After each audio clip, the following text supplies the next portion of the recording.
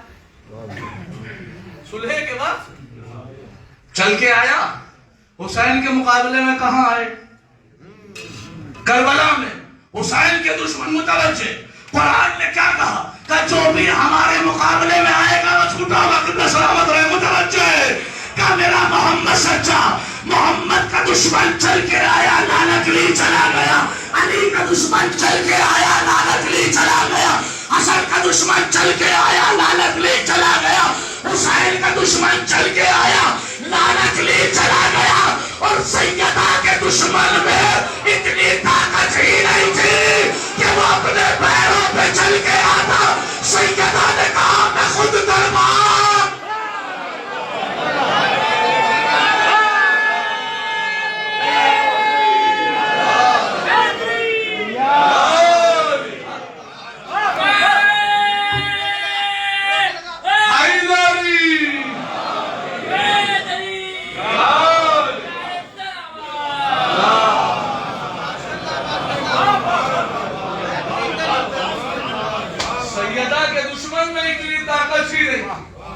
سیدہ نے کہا چہرے پر نقاب ڈال کے بیٹھا ہے وہ خدا کیا کہنے کا بھائی متوجہ فتح کے اوپر کام کر۔ میں ہر مجلس میں خصوصی طور پہ یہی بتا رہا ہوں، ہمارا وجود صرف 3 چیزوں سے۔ پہلی چیز کا نام ہے کیا؟ علی کی ولایت۔ دوسری چیز کا نام ہے حسین کی شہادت، اور تیسری چیز کا نام ہے زہرا کی وراثت۔ اکثر شیعوں میں بھی کہہ رہا ہوں کلیجے چاہیے اس کو پڑھنے کے لیے بھی اور سننے کے لیے بھی۔ سوفٹ شیعہ علی کو پسند ہی نہیں ہے، صاف کہہ رہا ہوں میں آپ کے منہ پہ۔ جناب امیر کے پاس آگے ایک شخص آیا، یا علی انا احبک، سادہ ترجمہ میں علی I love you، میں آپ سے پیار کرتا ہوں۔ بلکن انا احبک علی I love you but I love him also۔ میں آپ سے پیار کرتا ہوں لیکن میں کیا کروں، میرے دل میں اس کی بھی محبت ہے۔ سمجھ گئے آپ؟ علی والے ہیں نا، اس کی بھی محبت ہے۔ آپ کا میرے بارے میں کیا خیال ہے؟ کمال بھی تو پوچھ علی سے رائے آپ کی۔ ہاں قسم خدا کی سنیے، علی میں آپ سے محبت کرتا ہوں لیکن اس سے بھی کرتا ہوں، آپ کا میرے بارے میں کیا خیال ہے؟ جواب سنیں گے۔ علی نے کہا کہ سن، ابھی ہماری نشر میں تو ایک آنکھ سے کھانا ہے، یا تو صرف ہم سے محبت کر کے دونوں آنکھوں والا بن جا، یا صرف ان سے محبت کر کے اندھا بن جا۔ علی کو کانوں کی ضرورت بھی نہیں ہے۔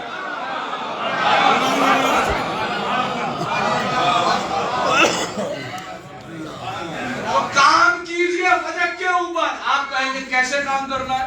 میں آپ کو طریقہ بتا رہا ہوں اور بات کو سمجھ رہا ہوں کیسے کام کرنا ہے۔ علی کا چاہنے والا نام ہے فضال بن حسن، مولا متقی میں چھٹے امام کے زمانے میں فضال بن حسن کہنے لگا آج دل کر رہا ہے عارف صاحب، آج دل کر رہا ہے۔ امام کا شاگرد تھا فضال بن حسن، چلا، اور چلنے کے بعد جس وقت میں گوشے میں خاموشی سے بیٹھا، نیت کیا ہے؟ علی کے دشمن کو گھر۔ بھائی متوجہ، آپ کو فتح پہ کیسے کام کرنا ہے میں دلیل دے رہا ہوں۔ کہا پوچھئے کہ میرا سوال یہ ہے، میرا ایک بھائی ہے، اس کا سوال ہے وہ پوچھنے آیا ہوں، بتائیے۔ کا سوال یہ ہے کہ نبی سب سے زیادہ محبت علی سے کرتے تھے یا پھر ان سے کرتے تھے؟ این غین سے۔ بھائی متوجہ، جو پہنچ گیا اس کی فکر کو سلام، جو نہیں پہنچا وہ کوشش کرے کہ مجلسوں میں آ کے اپنے فکر کو بیدار کرے۔ بھائی علی سے زیادہ محبت تھی یا ان دونوں سے؟ تو امام اعظم کہتے یہ بھی پوچھنے کا سوال ہے، ظاہر سی بات ہے کہ نبی علی سے محبت اتنی نہیں کرتے تھے، ان سے زیادہ کرتے تھے۔ اب امام کا چاہنے والا کہتا ہے میں نے اپنے بھائی کو یہی جواب دیا تھا، کہا پھر لیکن اس نے دلیل مانگی ہے۔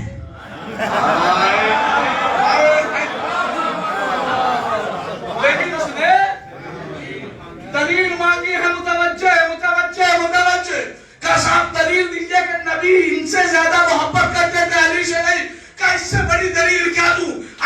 اتنی محبت تھی نہیں، ان سے زیادہ تھی، علی سے تھی ہی نہیں اتنی محبت، اس لیے تو علی کو ہمیشہ جہاد کے لیے بھیج دیتے تھے، انہیں بٹھائے رکھتے تھے۔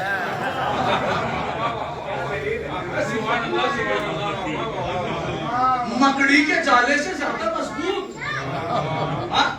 اتنی تکڑی دلیل کا صاحب علی سے محبت ہی نہیں تھی، اس لیے علی کو جہاد پر بھیجا۔ میرا ایک جملہ سن لو، قسم خدا کے ہر مولائی کا دل خوش ہو جائے گا، علی سے اتنی محبت نہیں تھی اس لیے علی کو جہاد پر بھیج دیتے تھے، علی سے اتنی محبت نہیں تھی۔ اب ان عقل کے اندھوں کو کون بتائے کہ جہاد بھی تو صرف مردوں پہ واجب ہوتا،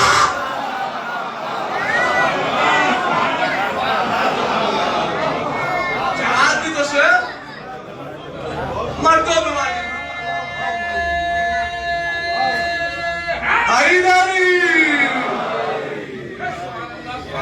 جہاد بھی تو صرف مردوں پہ۔ کہا امام کے چاہنے والے کا جواب سنیے، کہا صاحب انہیں بٹھائے رکھتے تھے، علی کو بھیج دیتے تھے۔ امام کا چاہنے والا کہتا ہے میں نے یہی کہا تھا اپنے بھائی سے۔ کہا پھر؟ کہا اس نے تو آیت پڑھ دی۔ کہا کون سی آیت؟ کہا اللہ قرآن میں سورہ نساء میں 5ویں پارے میں ارشاد فرماتا ہے بسم اللہ الرحمن الرحیم لَقَدْ فَضَّلَ اللَّهُ الْمُجَاهِدِينَ عَلَى الْقَاعِدِينَ، اللہ جنگ کرنے والوں سے محبت کرتا ہے، بیٹھنے والوں سے نہیں کرتا۔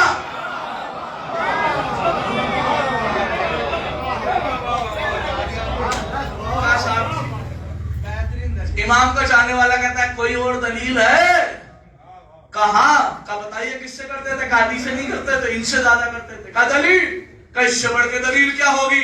علی سے اتنی محبت تھی نہیں اس لیے علی کو دور نجف میں دفن کروایا، ان سے زیادہ محبت تھی انہیں اپنے پاس بٹھا رکھا، لٹا رکھا۔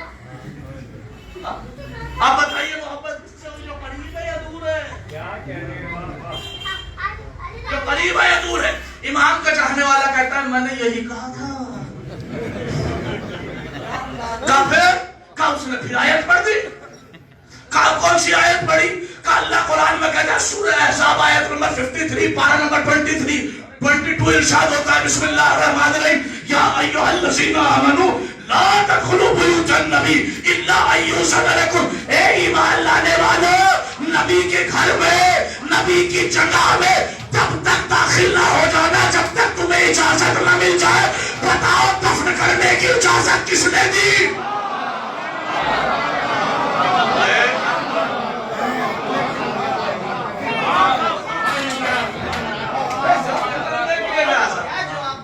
دفن کرنے کی اجازت، مولوی پھنس گیا۔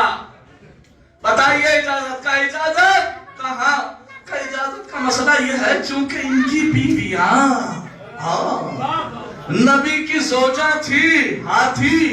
سوال دیکھیے، ایک عام انسان کوئی غلط بات کہہ دے کہاں فرق نہیں پڑتا۔ امام اعظم کہہ رہے ہیں، تاریخ میں لکھا جملہ کا اجازت کیسے ملی؟ کا اجازت کا مسئلہ ہے ان کی بیویاں، ان کی بیٹیاں نبی کی زوجہ تھی، ہاں تھی، تو نبی کی گردن پہ ان کا مہر بنتا تھا، جی بنتا تھا، نبی نے مہر نہیں دیا تھا۔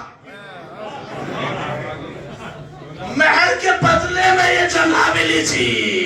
ایک جملہ کہہ تو اگر اجازت دو، نبی نے مہر نہیں دیا، نبی نے مہر نہیں دیا، نبی نے مہر نہیں دیا۔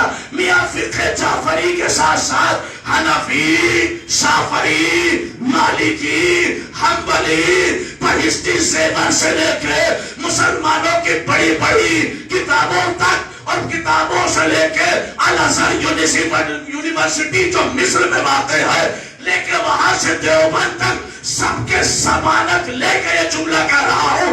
وہ کہتے ہیں نبی نے مہر نہیں دیا۔ اب یہ سارے مفتی لکھتے ہیں کہ جس زوجہ کا مہر ادا نہ کیا جائے تو نکاح ہی صحیح نہیں ہوتا۔ ارے جب نکاح ہی صحیح نہیں ہے تو پھر مسلمانوں کی اماں کیسے بنی؟ واہ واہ واہ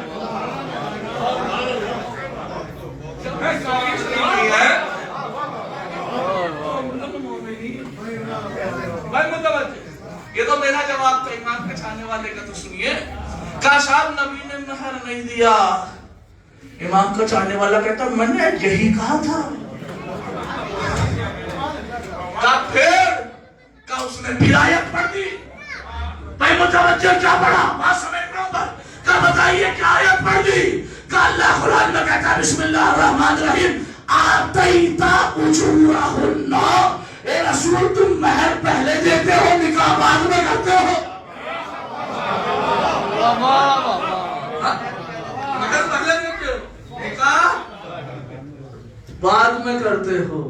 امام اعظم کوئی اور دلیل کا ایک ہی بچی ہے کہ اس ایک ہی کے لیے تو یہاں آیا ہوں. میں متوجہ اس ایک ہی کے لیے آیا ہوں. کا دلیل کا اجازت کیسے ملی؟ کا اجازت کا مسئلہ یہ کیونکہ نبی کی بیوی ہاں ان کی زوجہ تھی کا تھی تو نبی کے جانے کے بعد جملے کی قدر ہو جائے. جو سمجھ گیا اس کی فکروں کو سلام. نبی کے اس واقعے کے پورا واقعہ جملے کے لیے سنایا ہے. چونکہ نبی کے جانے کے بعد یہ نبی کی زوجہ تھی نا تو نبی کے جانے کے بعد نبی کے جانے کے بعد نبی کے جانے کے بعد نبی کی میراث ان کو ملی. نبی کی میراث ان کو ملی. نبی کی میراث ان کو ملی. اب امام کا چاہنے والا کہتا ہے میں نے بالکل یہی کہا تھا. پھر کیا ہوا کہ میرا بھائی گیا اور قرآن لے کے آ گیا. کہ قرآن میں اللہ نے لکھا ہے سورہ نساء آیت نمبر 11 پارہ نمبر 4 ارشاد ہوتا ہے قرآن نے کہا اگر کوئی آدمی مر جائے تو اس کی میراث میں سے اس کی بیوی کا 8واں حصہ ہے, اس کی بیٹی کا پہلا حصہ.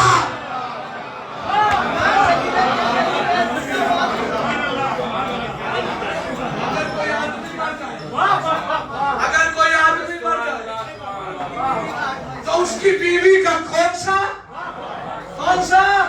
8واں اور اس کی اولاد کا پہلا حصہ آنکھوں میں آنکھیں ڈال کے سینے کو فخر سے بے ساختہ سر اٹھا کے وہ ظالم نازل کرتا ہے اور امام اعظم جس کا 8واں بنتا تھا اسے اجرا دے دیا, جس کا پہلا بنتا تھا فدا کیوں کھا گئے؟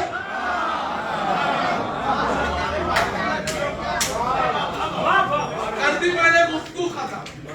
ایک آخری جملہ رہ گیا اور مذاہب پہ آ رہا کا کوئی دلیل کا نہیں بچی, کوئی جواب نہیں بچا کا. لیکن میرے بھائی نے جواب دے کے بھیجا ہے.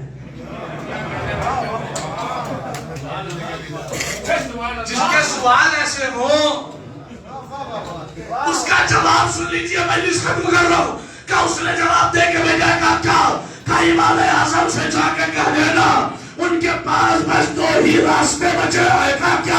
کہ پہلا راستہ تو یہ ہے کہ فدق کو میراث فاطمہ مان لے, جب مانیں گے تب ہی تو جائز ہوگی نا تدفین. کا پہلا راستہ یہ ہے کہ فدق کو میراث فاطمہ مان لے. کا دوسرا راستہ یہ ہے اگر میراث فاطمہ نہیں مانا تو اپنے کڑے مردے نکال, جہاں جائز ہو وہاں دفن کر.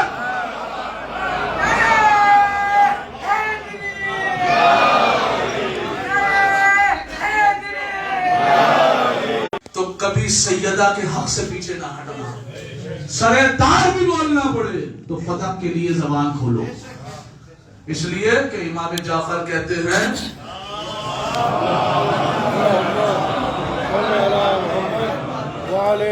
ہمارے جد کی ولایت رکھنے والے شیعہ کو, میں جب یہ حدیث پڑھی تھی نا تب سے تو مطمئن ہو گیا, ہمارے جد کی ولایت رکھنے والے شیعہ کو ہر لمحہ مصیبت کے لیے تیار رہنا چاہیے. کہ یہ ہو بھی نہیں سکتا کہ انسان ہماری ولایت رکھ کے حق بولے اور مصیبت سے دور رہے. کہ یہ ہو ہی نہیں سکتا. مصیبت اسی پہ آئے گی جو حق بولے گا, اور ہمیشہ آمادہ رہنا چاہیے. لوگ کہتے ہیں صاحب انہیں برا نہ کہو انہیں نہ کہو, آواز نکلتی ہے وہ زبان جگہ دے صاحب انہیں نہ کہو برا انہیں نہ کہو. میں ہمیشہ ایک جملہ کہتا ہوں میرے بھائی مجھے اتنا بتا کہ اگر میری آنکھوں کے سامنے اگر کوئی میری ماں کے چہرے پہ تماچا مار دے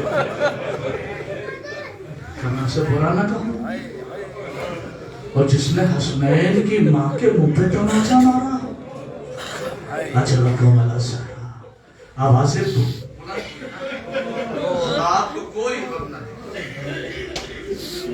کربلا ایک ایسا لفظ ہے کہ جب لفظ کربلا اور لفظ حسین آتا ہے نا، جو ہر چاہنے والے کی آنکھیں نم ہو جاتی ہیں۔ لیکن کربلا کی روایت پتہ ہے کس نے کی ہے؟ حمید ابن مسلم، جس کا نام ہے حمید ابن مسلم، اور یہ راوی تھا یزید کا رکھا ہوا سپاہی جو حسین کی مصیبتیں لکھتا تھا۔ اس کی روایت سن کے دہاڑے مار مار کے روتے ہو، لیکن آج اس کے مصائب سنا رہا ہوں کہ جس کے راوی کا نام ہے امام حسن، یعنی بیٹا بتا رہا تھا کہ میری اماں کو کیسے مارا جا رہا ہے۔ ایک اور بیان کر دو فرق، کربلا کا نام واقعا بہت بڑا ہے، لیکن کربلا کی اگر آپ سے کوئی پوچھے کہ سب سے بڑی قربانی کیا ہے تو آپ کہیں گے 6 مہینے کا اصغر۔ اور یہ وہ شہادت ہے کہ اگر کسی دوسرے کو سنا دی جائے تو وہ چیخیں مار کے روتا ہے۔ اب ذرا تصور کریں کہ اصغر کی شہادت پہ دوسرے لوگ بھی روتے ہیں، لیکن اصغر کم سے کم 6 مہینے کا جو تھا نا، اور اس محسن کی کیا غلطی تھی جو مادر شکم میں مارا گیا، جو شکم مادر میں مارا گیا، اس محسن کی کیا غلطی تھی؟ اجر کو منزل میں آپ کو سنا رہا ہوں مسائل، کلیجہ منہ کو آچا، صرف ایک ہی روایت پڑھوں گا اور بڑی سخت روایت۔ کسی نے امام حسن علیہ السلام سے پوچھا، اے مولا حسن، اپنی زندگی کا سب سے مصیبت والا لمحہ بیان کیجئے۔ امام کا اتنا سننا تھا کہ امام کی آنکھوں میں اشک آ گئے۔ مولا کیا ہوا؟ کہ تو نے وہ ماجرہ یاد دلا دیا، وہ واقعہ یاد دلا دیا۔ مولا کب؟ کہ جب ہم چھوٹے چھوٹے سے تھے، اپنے گھر میں اپنی اماں اور بابا کے پاس بیٹھے تھے، کہ اسی اثنا میں ہمارے دروازے پہ چیخنے کی آوازیں آئی۔ مجھے نہیں پتا کہ آپ کیسے گریہ کریں گے، لیکن قسم خدا کی میں روایت وہ پڑھ رہا ہوں کہ جو سننے کے بعد میرے اندر خود لرزہ پیدا ہوتا ہے۔ مولا پھر کیا ہوا؟ کہ ہمارے دروازے سے چیخنے کی آواز آئی۔ اچھا مولا پھر؟ کہا جیسے ہی آوازیں آئی میری اماں نے کہا آپ بیٹھے رہنا، میں جاتی ہوں۔ میری اماں دروازے پہ گئی، اب میری اماں نے پوچھا کون؟ تو ادھر سے آواز آئی کہ علی کو باہر نکالو ورنہ دروازے میں آگ لگا دیں گے۔ اس روایت کو لکھا ہے شیخ عباس قمی نے اپنی کتاب بہج الاحزان میں۔ وہ کہتے ہیں کہ دروازے میں آگ لگا دی۔ اب سنیے مولا کا جملہ، امام کہتے ہیں میرے ہی آنکھوں کے سامنے ہمارے دروازے میں آگ لگا دی۔ کہ اماں نے جب دیکھا کہ دروازہ جل رہا ہے، جانتے ہو میری اماں نے کیا کیا؟ میری اماں نے دونوں ہاتھوں سے دروازہ روکا کہ چلتا ہوا دروازہ، اس کی آگ میری اماں کے ہاتھوں کو جھلساتی رہی۔ ایک طرف دروازے کو دیکھا اماں نے، ایک طرف میرے بابا علی کا چہرہ دیکھا۔ کبھی دروازے کو دیکھتی تھی، کبھی علی کو دیکھتی تھی۔ کہ اسی اثنا میں کسی نے دروازے میں لات ماری۔ امام کہتے چلتا ہوا دروازہ میری اماں کے اوپر گرا، برداشت کرنا۔ امام کہتے نیچے فرش تھا، بیچ میں میری اماں، اوپر چلتا ہوا دروازہ۔ کہ میں نے اپنی آنکھوں سے دیکھا جس دروازے کے نیچے میری اماں تھی، ارے کچھ آدمی اسی کے اوپر پیر رکھ رکھ کے جا رہے تھے۔ اب جو میں نے اماں کو دیکھا، اماں پسلیاں پکڑے کہہ رہی تھی ہاں۔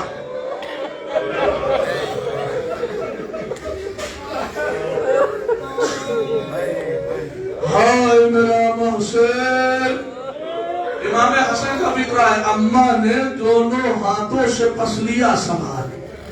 نا برداشت کر جانا، بڑی قیامت خیز روایت ہے۔ اماں نے دونوں ہاتھوں سے پسلیاں، لفظوں میں غور کرنا، دونوں ہاتھوں سے پسلیاں سنبھالی۔ کہ وہ آدمی جو دروازے کے عبور کر کے گئے، میرے بابا کے پاس گئے، بابا کے گلے میں رسی ڈالی، زلفوں میں ہاتھ ڈالا، گھسیٹتے ہوئے باہر لا۔ سننا مولا کا جملہ، جب دونوں ہاتھ سے اماں نے پسلیاں سنبھالی تھی نا، اب جو بابا کے حالت دیکھی اور گلے میں رسی دیکھی، زلفوں میں ملولوں کا ہاتھ دیکھا، اما نے ایک ہاتھ سے پسلی سنبھالی، دوسرے ہاتھ سے بابا کا دامن۔ تصور کرنا قسم خدا کی بڑا گریا ہوگا، ایک ہاتھ سے پسلی سنبھالی، دوسرے سیدہ علی کو چھوڑو، کہ جب تک سیدہ زندہ ہے علی کو نہ چھوڑوں گی۔ انہوں نے کہا کہ جب تک میری جان سلامت ہے میں علی کو نہ چھوڑوں گی۔ امام کہتے میں دیکھتا رہا، انہوں نے میری اماں کے ہاتھ میں 11 تازیانے مار۔ اجرکم الشرع۔ دیکھیں آپ لوگ سے تازیانہ سن رہے ہیں نا، لیکن تازیانے کی کیفیت محسوس کیجئے۔ ایک ہوتا ہے لفظ کوڑا اردو میں، اور ایک ہوتا ہے تازیانہ۔ کوڑا اسے کہتے ہیں جب لگتا ہے نا تو صرف کھال پہ اثر انداز ہوتا ہے، لیکن جب تازیانہ لگتا ہے تو وہ گوشت کو پھاڑ کے ہڈیوں تک اثر کرتا ہے۔ امام کہتے ہیں جب 11 تازیانے مار لیے نا، اماں نے بابا کا دامن نہ چھوڑا۔ جانتے ہو کیا ہوا؟ کہ اس نے قلفز کو اشارہ کیا، قلفز اپنا تازیانہ لایا۔ اب میری اماں کے ہاتھ پہ ایسا تازیانہ مارا، میرے اماں کی ہاتھ کی ہڈی ٹوٹ گئی۔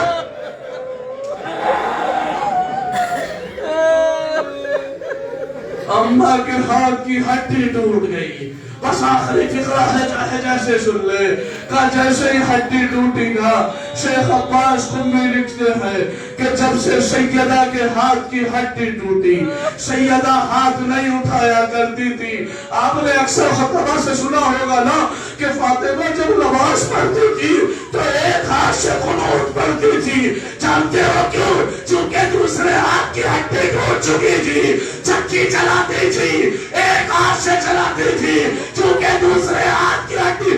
شیخ عباس قمی کا جملہ کہ جب تک زندہ رہی کبھی دوسرا ہاتھ نہ اٹھایا، لیکن وہ لکھتے ہیں ایک وقت ایسا آیا کہ سیدہ مجبور ہو گئی۔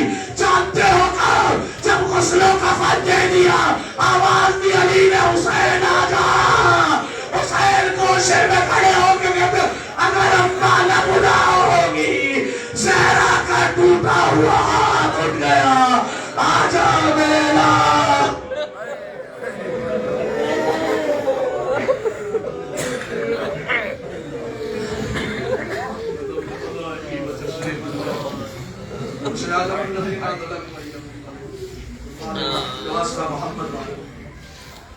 ہمارے اس مختصر سی عبادت کو قبول فرما، جو پریشان حال ہے ان کی پریشانیوں کو دور فرما، جو مقروض ہیں ان کا قرض نیب سے ادا فرما، جو بے روزگار ہیں رزق حلال عطا فرما، جو مسروقار ان کی روزی میں ترقی عطا فرما، علماء حقہ کی حفاظت فرما، پروردگار مظلومین کی حفاظت فرما، بالخصوص پروردگار ریاست ایران کی حفاظت فرما۔